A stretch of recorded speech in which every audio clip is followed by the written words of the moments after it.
If you ever felt overwhelmed by emotions you couldn't explain, an anxiety that wouldn't lift no matter how good your life looked, sadness that arrived without a reason, fear you couldn't reason yourself out of, there's something happening that most people have never had name for them. For over 2 decades, I worked with people who were certain their emotions were telling them the truth about their reality. That if they felt heavy, life was heavy. If they felt afraid, something was actually wrong. Almost none of them had been told otherwise. In this video, I'm going to break down what emotions actually are at a biological level, what they are really telling you, and why most of us have been misreading them our entire lives. Because here's what I want you to sit with before we even start. You've never felt your reality.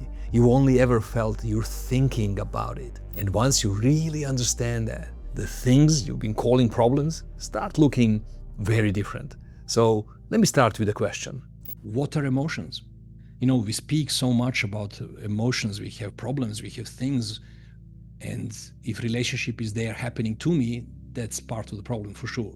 So let's understand today, once and for all ideally, what are emotions?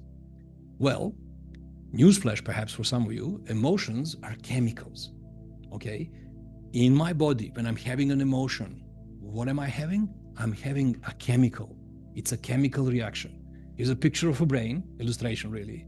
And can you see the tiny little part of the brain there? It's called hypothalamus, okay? That's an internal factory, chemical factory in my body, okay? So your emotions are chemicals. They're produced inside of your own brain and specifically part of your brain called hypothalamus. Think of it as internal chemical factory, all right? So what does that mean? That means that cortisol, adrenaline, dopamine, serotonin, oxytocin, endorphins, all of it, they are not metaphors, they're literally molecules. They're chemicals. They're peptides, sequence. So when you are having an emotion, you're having a chemical reaction that you're feeling in your body. That's what emotions are. Hypothalamus creates a specific emotion, releases it into your bloodstream, and your blood will take that chemical, that peptide, straight into all the cells that have receptor for it. You know this. You don't feel emotions just in your heart, you feel it in your whole body.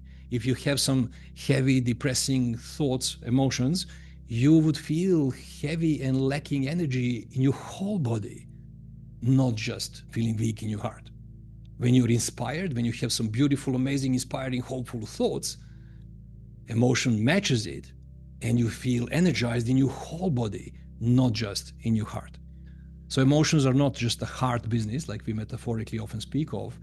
We are saying that emotions are chemicals and you're feeling it everywhere in your body. All right? This is important to get.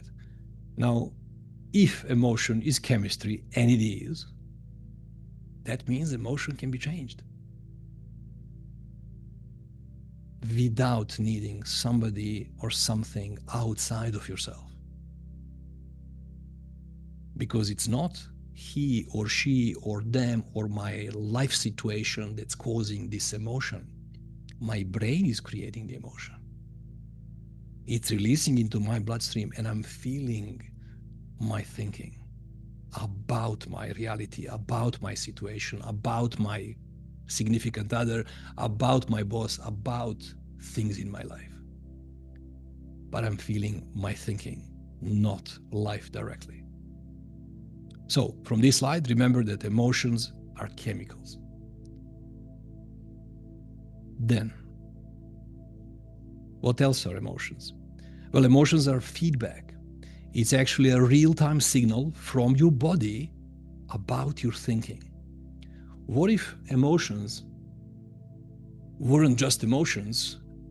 The way most people experience emotions, I think because they don't have this knowledge, they misinterpret how this works. They relate to emotions as if emotion is telling them about their reality. If it's a heavy negative emotion, it's telling them about the severity of the situation they are in. It's telling them about the heaviness of the world, the heaviness of their results, right? And that's how they experience it. Even though they know that even when they're not thinking about the reality in their life, when they just think about an imaginary reality, about their future, for example, when they worry about things that didn't happen yet, emotion still kicks in. Emotion still shows up and it's still heavy. That's for the future. What about the past? When they dig out a past memory that still that still carries negative charge, they're feeling it. But the impression is, in our uneducated minds on this topic, impression is, if I'm feeling it, it must be real. If I'm feeling it, just by feeling it, it means that it is so and it is true. And that's the misunderstanding. That's not the purpose of emotions. Emotions' purpose in our nervous system is to give you immediate, real-time feedback to the quality of your thinking in this moment in time. That's what emotions are. That's what their purpose is. So the feeling itself, you're not feeling the problem. You're feeling your thinking. And the message isn't, yes, that's very real, look how it feels. The message is, hey, what you're feeling right now, you're feeling your thinking, and this is how your thinking feels. And mind you, I don't want this to remain like a theory.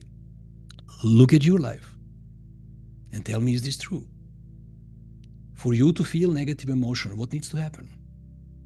Because in my world, all you need to do is any variety of these things. You can just think about a past negative event, a memory.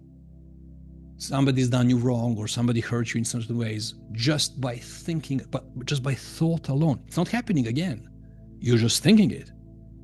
Just by thought alone, the emotion will come in. Same for the future. Go worry about anything you care for not happening. Go worry about it. Go think about something happening to your kids, God forbid, or think about global crisis of some sort. Think about anything you really don't want happening. A thought alone in an instant gives you the emotion. So please realize that you're never feeling reality. You're never feeling your circumstances. You're not feeling the world, the events directly. You're only ever capable of feeling the quality of your thinking in this moment. Almost as if whoever designed this thing, this nervous system of ours, and it does seem designed, whoever designed it and placed emotions there must be a purpose. Like every other organ, every other function has its purpose. Almost as if the purpose of the emotions was for you to go and live your life in this world in a way that no matter where you find yourself, you're always having your innate intelligence on your shoulder, metaphorically speaking, on your shoulder, guiding you through life, through emotion. So whenever you're having a thought that's not matching your inner makeup, and you're having a thought that's not who you really are, it gives you a negative emotion to stop you in your tracks, to say, ouch, stop thinking this way, it hurts. And whenever you're having a thought that's aligned with who you really are, a thought that's going to keep you on a path that has a heart, I tend to say, that's where you get positive emotions. That's where you have emotions that are fueling your life force energy, and there's life force inside of you. When you're having negative thinking, it drains you. It drains you of life force. That alone should be a sign. Like, stop it. Of course you would if you knew that's what's happening. But if you didn't know that's what's happening, if you didn't know it's your innate intelligence speaking out loud through emotion, if you didn't experience it as guiding mechanism, GPS that's built in, installed by whatever higher form of intelligence that behind this nervous system of mine, if you didn't know that, you might misunderstand what emotions are and think that you're feeling the world, the reality itself. What if emotions only and sole purpose is giving you instant real-time feedback to the quality of your thinking, moment to moment? Question is, would you listen? Would you relate to emotions differently? So when you have negative emotion, what it means is, ouch, that thought hurts. Try a different one. I'm simplifying it, right? When you have a positive emotion, it literally says, yes, that thought feeds you more. Give me more of this. Your emotional state is not random.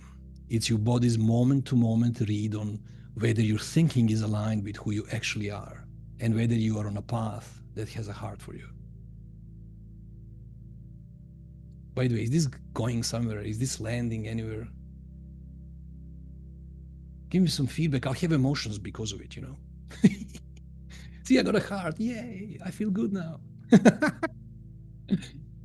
I mean, given the role I play in your life at the moment, it matters to me. I get some juice when I know that time spending together is meaningful and you're getting some value from this. Because to me, this lesson here, this lesson alone, if not freeing you up from all your emotional burdens, it could open a big door that it changes your relationship with the emotions, what they are in your life.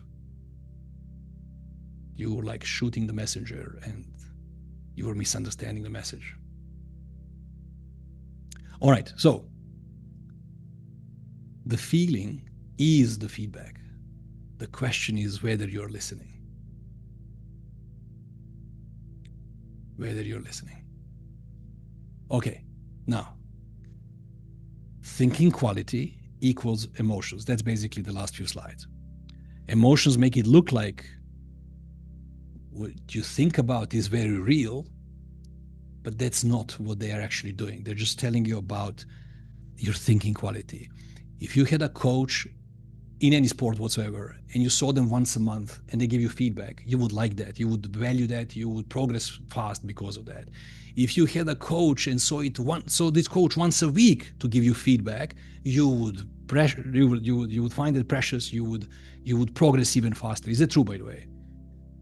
If you saw a coach once a week rather than once a month. If you saw a coach every single day working on your skill, oh my God, your growth, your speed of different results, that would be amazing, right? Well, guess what? You're having a built-in GPS mechanism, built-in coach within your nervous system, guiding you 24/7, moment to moment, not once a day or once a week, moment to moment, guiding you with emotions, saying, this is how you're doing right now. That's what emotions are. It's giving you feedback to the quality of your thinking. Question is, are you listening? Because we humans, we are incapable of experiencing our reality directly. We are living moment to moment in the feeling of our thinking. We are living in the feeling of our thinking. So, if it all points back at thinking, I think it would serve us if we touched at least the topic of the nature of thought then. If thoughts are behind all this, then what's that about? We are not capable of experiencing the quality of our lives directly. I said this moments ago. We are only capable of experiencing the quality of our thinking. You buy a new car, can you experience it directly? No, you can experience your thinking about it. Anything in your world, anything outside of you that you are experiencing, you're not experiencing it directly. You're experiencing the way you think about it.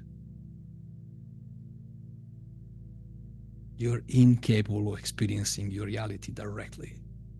You're only ever capable of experiencing your thinking, your thoughts about it.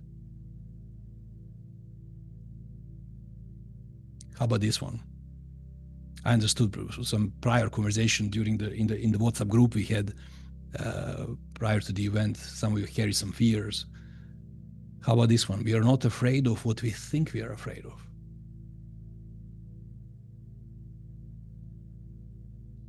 We are afraid of what we think. I don't know if you can make the distinction there. Some people are afraid of spiders or dogs, and they think they're afraid of them. They don't realize they're actually afraid of what they think about them, and not them directly. This is fundamentally deep. I just don't know how much of it you are hearing now. Client comes to me and says, Rob, I'm depressed.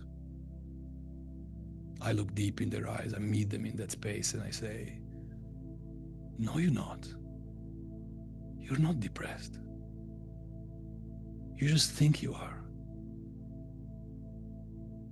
And if that person in that moment, given the state, can actually hear that, it changes everything. I'm not good enough. No, you just think that. I'm not capable. No, you just think that. Same is true on the other side though. I'm happy. No, you're not. You just think that.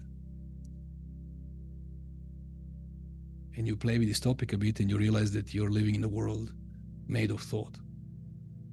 Us as humans, we are living in a world made of thought. Thought in its nature creates the world as far as your experience is concerned. And it does it so artfully, pretends it didn't do it. To the level that you experience it or think and feel that you're feeling the world, but you're feeling it through your thinking about the world. And here comes our topic for today, the nature of problems. Chances are some of you wouldn't be here today if you didn't have a problem, if you didn't carry something heavy that disturbs you, carry something that you wish you can let go, release, get rid of, change, get rid of this problem. And I often find people having a misunderstanding of what problems are in the first place, or what was the nature of any problem in the world for a human. So here's that slide. Can I give you a formula, like equation, what a problem is? For problem to be a problem, what's the equation? It looks like this. It's very simple in my head. See, for problem to exist, you have to have these two components. Thought plus negative charge. In different words, for problem to exist, you have to have a situation, circumstance in my life, plus negative emotion. Is that making sense when I say it that way? So think about this. For you to have a problem, any problem whatsoever, you have to have a perceived situation, circumstance in your life, whatever you want to call it. I call it a thought because a thought has to happen in your head to reflect that. So you're having a thought, plus seems like this thought comes with negative charge. Seems like it carries this weight, it carries this negativity, and I have a problem. You tell me though, if we mess with any one of those components, would you have a problem? What if there was no negative charge and you just had the thought? Would you raise a hand and say, I have a problem? You wouldn't. Why? Because you wouldn't have a problem. You would just have a situation. Client says, I don't have any money. How do you feel about that? I feel useless, I feel heavy, I feel bad. Whatever, they feel bad. Great. We release the negative charge. We release the charge, the heaviness, the charge, the emotion. We release it. What are they left with? They are left with a thought. What was the thought? I don't have any money. What happened with the problem? There's no problem.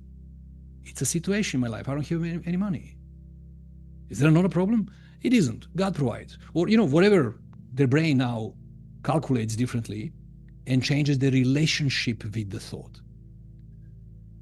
So I kept using my language purposely. Let me highlight it. I said a problem is when you have a thought that seemingly carries negative charge with it.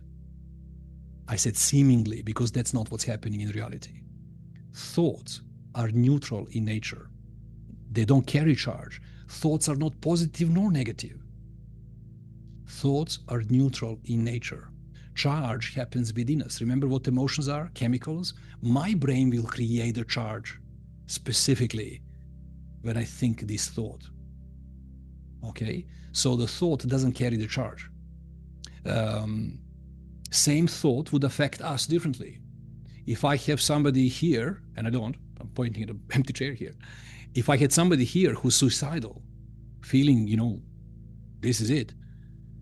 That person having a thought, maybe I should kill myself today. What do you think? What charge would happen when they do that? They'll experience that thought very seriously, heavy charge for sure. What if I borrow that thought myself in a state that I am today and I go, maybe I should kill myself today? Do you think I would experience it in the same manner? Do you think it would hit me with the same charge that this thought carries with it?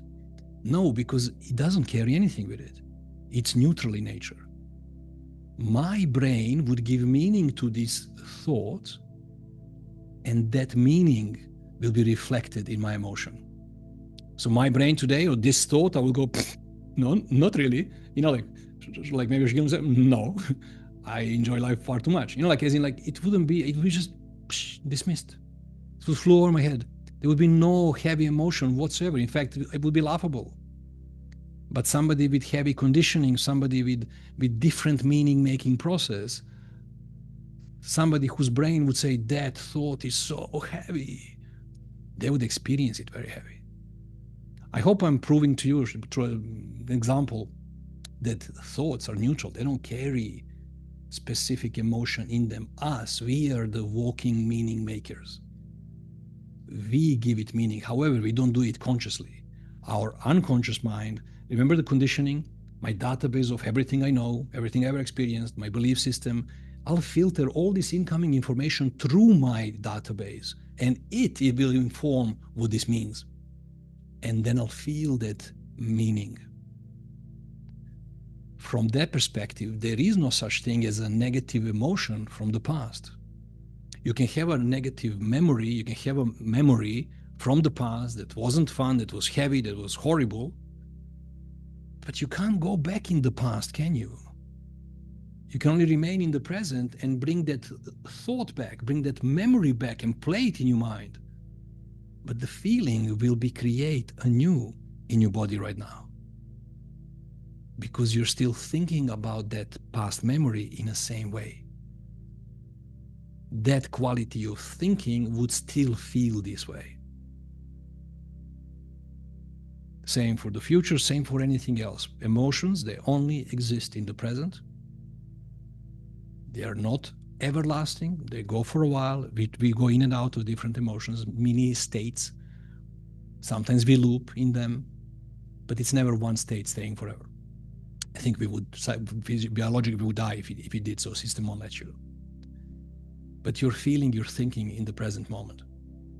That's it for today. If something in this hit, do me a favor, hit subscribe so the next one finds you. And if you've been carrying something heavy, something you don't know how to put down, there's a video popping up right now that shows you how. Watch it next.